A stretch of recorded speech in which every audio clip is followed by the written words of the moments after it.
Hey everyone, I'm Haley and welcome back to What the Film School. Sorry about this background, I know it's different from my normal one, just ignore it, I'm having some weird lighting issues today. But in today's video, I'm going to tell you how to make a short film in 48 hours and what my experience was like attempting to do it. Before we get started, I just wanted to remind you all that I have launched my own crash course on how to make a short film. Go on over to filmcourse.org to check that out. Submit your screenplays to my screenplay festival, and don't forget to check out the screenwriting portion of my course, which will teach you from start to finish how to write your own short film screenplay.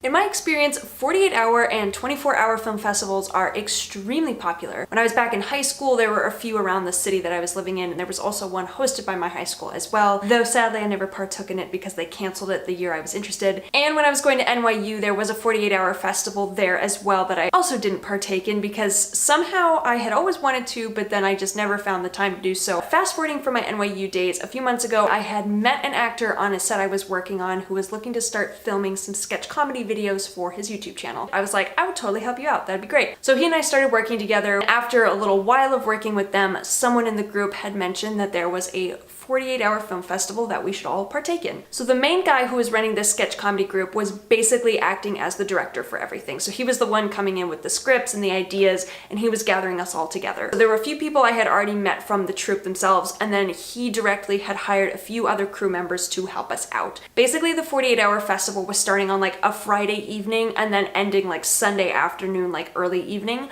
So that gave us enough time to like meet up as a crew, film everything, edit it, and then get it all ready for submission and have it screened at the festival on the final day, which was Sunday. That Friday night, which was like the launch time for the event, everyone got to meet in this one big space. These were people coming from all over New York City, I think some people outside of New York City as well. This was just a free event, and this was the AT&T Createathon, and I think they have other events across the country as well, so I'll link them down below if you're interested in seeing if they are coming to a city near you. There were very few guidelines, and there weren't any specifics on what we had to shoot. It had to be under 5 minutes. The event itself that night was actually really cool because even though we already had our crew set, there were so many other people that were coming in without crew. A lot of people were coming in as individuals, and the best part about this entire event was just the networking aspect of it, and so that's why I would recommend any of you to look up a similar event to this, or this event in particular, because if you're looking to meet new crew members, people interested in filmmaking in your area, this is the perfect way to do it. So what they did, which was really great for the people that had their ideas but didn't have a crew, they allowed them to go up on stage and they could pitch their idea to the audience, and whoever was interested could raise their hand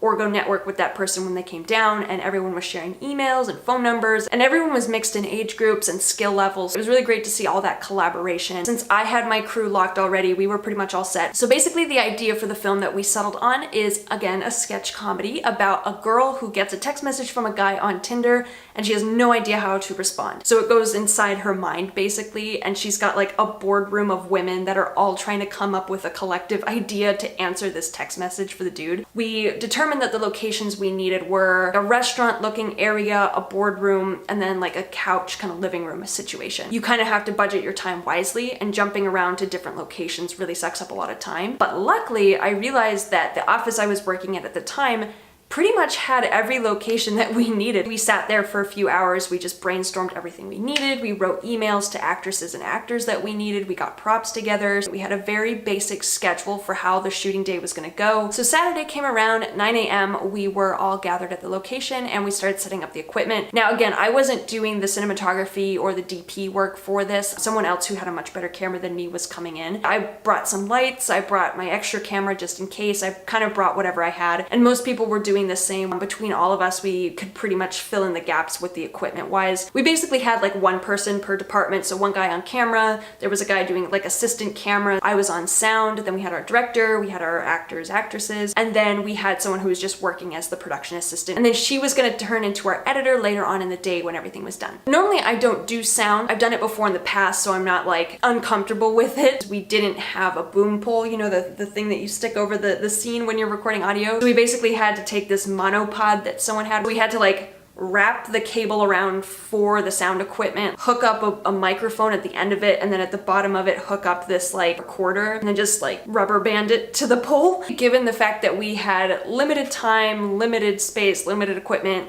it all worked out pretty well, and I think we were shooting for about 10 hours straight. And by the end of the day, I wasn't really that physically exhausted. I just was excited to be done and like really looking forward to seeing the film. At that point, I think it was probably like 10 o'clock at night, and the film was due at 2 o'clock, I think, the next day, so we were like, we really need to get this done. Unfortunately, when we entered the editing phase of things, that's when stuff started to go wrong. You kind of figure with 48 hours, something is definitely gonna go wrong. You just don't know what it is until it happens. The person who was the PA who was gonna be editing the footage only had a PC and not a Mac, but all the footage was formatted to be working on a MacBook. Luckily, the footage wasn't damaged or anything, and they were able to convert it so that it could play on her computer. We all went our separate ways. We went home. She continued to edit in the middle of the night. Everyone was kind of like a little wary of things. They're like, I really hope this works. And also because the girl who was editing had to be at work at like 8 a.m. the next day. Props to her though, because she literally stayed up all night and then had like a 12-hour shift the next day. I think I woke up like 8 a.m., like 9 a.m. the next day on that Sunday, and I had a huge amount of text messages from the whole crew. Apparently in the middle of the night, her computer crashed while she was editing,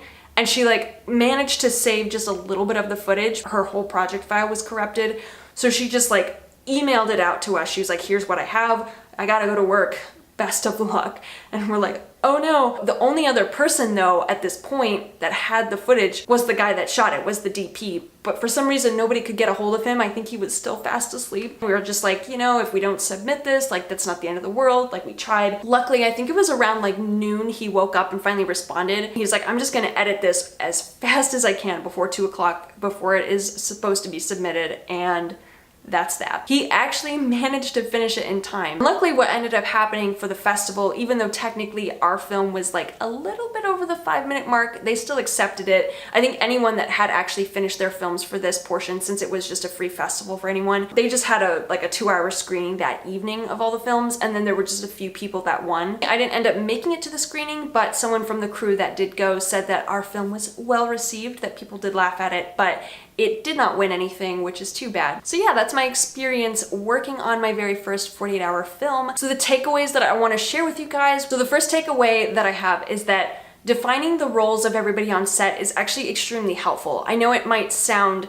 tricky if maybe you don't have someone who is on sound or someone who is really good at lighting. For me, basically coming in and not feeling as confident in either of those areas, I still could do it. And I didn't try to like micromanage. Like, yes, I do some cinematography work, but I didn't step on the toes of the guy who was doing the cinematography. I think ultimately what put us ahead was having a director for all of this, because it was his vision, it was his story, he was managing everything, he brought everyone together, so it was up to him to make sure that everything was going smoothly. And I think for this reason, we didn't butt heads as a crew, because he was able to make sure, again, everyone kind of had their own jobs and everyone knew what they were doing. And as far as time management goes, I think that he also managed that pretty well. You know, nobody disagreed with anybody. So honestly, I think that sometimes that can be really rare also, and that's another thing that is a takeaway, that if you're working with a crew that you don't know for the very first time, there is kind of that barrier of like, maybe we won't work well together, this could be a huge disaster because of that. But honestly, again, it is up to the director to manage that, and then it's also up to the crew to communicate. Another takeaway here is that if something is going wrong, you have to be honest and open about it so that everyone can help. The other thing that is a big takeaway is just managing your stress, because you have to remember you're doing a 24 or 48-hour festival for fun, right? Maybe the prizes are really good if you're like, if you have high stakes for your festival that you're doing, but for us, the stakes were really not that high. We were just kind of doing it because we all wanted to be doing it. We weren't freaking out about winning. We were just more so freaking out about it just being done because we wanted it to get done. If you are working with a group like that, make sure that maybe there's somebody in there that's a little bit calmer than everyone. Going and having snack breaks, going and having a lunch break is such a big deal, because if you're overworking yourselves in those 24 hours or 48 hours, then you're just not gonna do good work. This just ties into being realistic with your shooting as well. So that's another takeaway, because you don't wanna give yourself like 5 or 6 locations and have like this really dramatic script that you need to film within this time period, because it's not gonna happen. If you're running all around town, you're really gonna wear yourself down. I mean, you have to haul your equipment to every new location you go to. You have to calculate the setup time, the takedown time. You have to make sure everyone knows where they're going. For us, luckily, we only had one location, and that really made us feel a lot more comfortable because we could just sit in the space all day. Nobody else was really around at the office on that Saturdays. So having a schedule too, if you do need to switch a bunch of locations, just make sure that you are sticking to deadlines, because if you're kind of letting it run free and just seeing when you finish, you're not going to finish. You need to make sure that you've got yourselves going on a good flow. But if you do have to cut things, make sure that you're cutting at the right moment. Make sure you're cutting ahead of time so you're not feeling like you really want to shoot this one particular scene because it's so important. Like, if it is that important, shoot all the important stuff at the beginning of the day so that by the end of the day, if there's something that you do have to cut because it's not as important, then it's easy enough to do that because you haven't already shot it and wasted the time on it. During the day, you want to make sure that you're dumping all of the footage as you go, so it's not like one big dump at the end of the, pardon my French, but if it's one big dump of footage at the end of the day and something goes wrong with it and you lose all that footage, that's like a whole day that you've wasted, you know, and that's a terrible feeling and nobody wants to feel like that. And also, going off of the editing issue that my team had, make sure that everyone has a copy of the footage. Definitely after each scene, put the footage on the computer, make sure it opens, make sure it's playing, because if you have to go back and reshoot for any reason, then you have to know what you're reshooting. And finally, this is kind of going back to like having a director and having someone manage everybody. It also helps if that person is the one that's coming in as the creative vision as well, because what I found at the first night of the pitch event is that in our crew, when we were still trying to figure out what idea to lock down initially, a few people were throwing things out, but a lot of the ideas just didn't make sense, or maybe we didn't see the same vision as the person. So ultimately it worked out because the guy who was leading everything had the script already ready to go. Sometimes the 24 and 48 hour films will have very specific things that you will need to include in your films. Like, I know for instance, someone who did the 48 hour film festival in high school that I went to had to include like a spoon somewhere in there, and also had to include a specific line.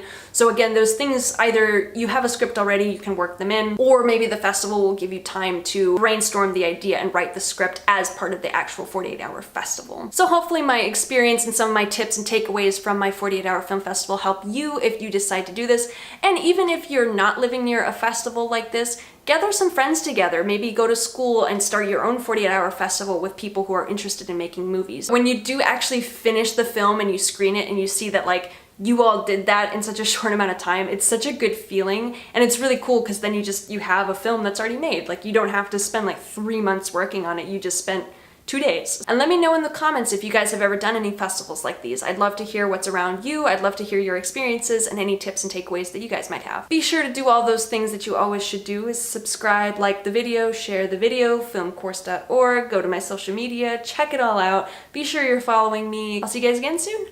Bye. All right, that is our wrap.